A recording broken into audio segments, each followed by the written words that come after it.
ఉద్యోగాలు భర్తీ చేస్తుంటే ప్రతిపక్షాలు నిరుద్యోగులని రెచ్చగొడుతున్నాయని, కేసులు పెట్టి వేధిస్తున్నాయని సీఎం రేవంత్ రెడ్డి అన్నారు. ఎన్ని అడ్డంకులు వచ్చినా 2 నెలల్లో గ్రూప్ 1 ఉద్యోగ నియామకాల భర్తీ పూర్తి చేస్తామన్నారు. ఇక మిగిలిన ఉద్యోగ ఖాళీల్ని క్యాలెండర్ ద్వారా నియామకాలు చేస్తామని చెప్పారు. మనం జీవోలు ఇచ్చినప్పుడు ఎవరు ప్రశ్నించలే, మన ప్రిలిమ్స్ ఎగ్జామ్స్ కండక్ట్ చేసినప్పుడు ప్రశ్నించలే.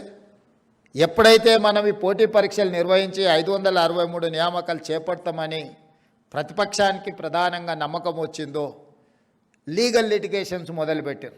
కొంతమంది విద్యార్థులను రెచ్చగొట్టి వీధుల్లోకి తీసుకొచ్చే ప్రయత్నం చేశారు.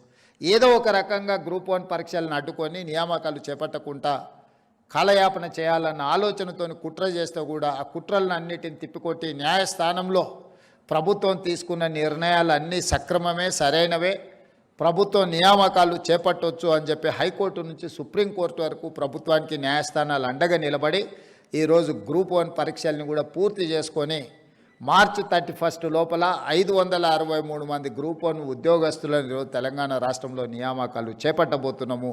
ఇది ఒక గొప్ప విజయము తెలంగాణ రాష్ట్రంలో ఈ సంవత్సర పరిపాలనలో అని చెప్పి ఈ సందర్భం మీకు అందరు గుర్తు